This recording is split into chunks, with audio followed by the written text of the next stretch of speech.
फक्त 2 वर्सां आदी उक्तावण केल्ल्या मिरामार प्रोमेनेडच्या सोबितीकरणाची दुर्दशा जावपाक सुरवात जाल्या। हांगा लाखांनी रुपया खर्चून रस्त्यापासून बीच पर्यंत घाल्ले बोर्ड वॉक जायत्या जाग्याचेर मोडून गेल्ल्यान हांगा येवपी भोंवडेकारांच्या जिवाक धोको तयार जाला। चलतना हे कुडके पांयाक भरपाक शकता नाजाल्यार पांय भितर वचून पडपाक शकतात। हांगा सोबितीकरणाच्या नांवान लायिल्ल्या पाम आनी हेर झाडांची अवतिकाय जाल्या। They made a board walk, so you can go to the mangroves. I believe all that is broken. Yes, I did a video on that. Okay, I went to Miramar. I go for a walk in the morning. That walkway, all those walkway paver slabs, they've come out. They're on the beach. I sent a message to the mayor today, to Smart City, to the commissioner. Please take it out, otherwise it's going to hurt children who are going onto the beach. They're going to get cut with that. So it's better you take it out. Waste of money, yes, but don't create problems for people.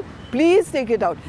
They've planted palm trees. If you see, go to the beach and see. They've planted palm trees. Most are dead.